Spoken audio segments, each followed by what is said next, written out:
Today we will share the answers of two seafarers on board by reading our conversations. The first seafarer we interviewed is Carl Vincent L. Sales. His rank is second officer. The name of his vessel is Motor Tanker Alcias 1. So, here is the question. As a seafarer, how important is to follow health and safety protocols? As what Carl Vincent L. Sales said, health and safety protocols on board ship plays a vital role in carrying out the job successfully. Thus, it is highly important to follow these protocols to achieve the expected outcome of the task and to avoid accidents and incidents on board. Next question. Were there any circumstances and events on board which leads to accidents due to negligence? Yes, it happened during sport. During port stay inside the river where high and low tide is in considerable change of height. Due to busy port operation, the watchman forgot to adjust the mooring ropes which leads to breaking of one headline. Next question. How it was addressed or resolved? After the accident happened, new line was sent to shore to fast the vessel properly and additional crew was assigned to always monitor and tender the lines. Proper delegation of tasks was made. Last question. As an experienced seafarer, can you give advice or tips as an aspiring seafarer on how to be safe on board aside from the following safety protocols?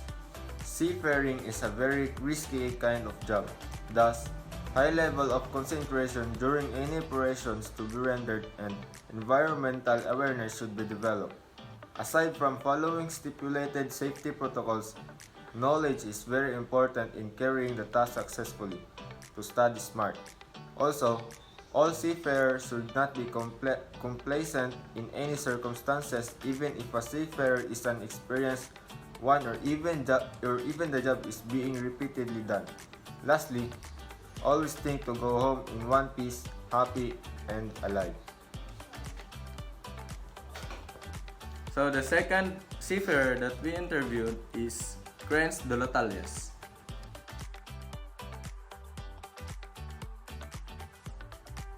His position is deck cadet. His vessel is Motor Tanker Captain X Kairiyaku. The first question is, as a seafarer, how important is to follow health and safety protocols? Health and safety protocols serves as a barrier to prevent accidents from happening. Risks are always present in this line of work, but we can mitigate them by following the right protocols and guidelines with regard to do the job at hand. The second question is, were there any circumstances and events on board which leads to accidents due to negligence? Yes, for example, over-reliance on navigational equipment like ECDIS, autopilot mode, may lead to collision or even death. The third question is, how it was addressed and resolved? It can be resolved by following company procedures and making sure the duty officer does his job properly and with proper bridge team management. The last question is, as an experienced seafarer, can you give advice or tips as an aspiring seafarer on how to be safe on board aside from the following safety protocols? Safety is a state of mind. Before doing any job on board, you must analyze the possible hazards that may take place, creating a risk assessment prior doing the job, and sufficient toolbox talk will increase the safety standards of the seafarers and the ship. of all the crews on board. Ito mo, tabang mo. Kita mo doon. Health and safety protocols Tabang mo, are tapad being mo, made sir. Tapad mo kasi. for us to follow so that nothing untoward will happen. Diba? When you follow safety protocols, it means that you are in line to good seamanship. Were there any circumstances on board which lead to accident due to negligence? As far as my experience, we have no major accidents that happen on board. Why?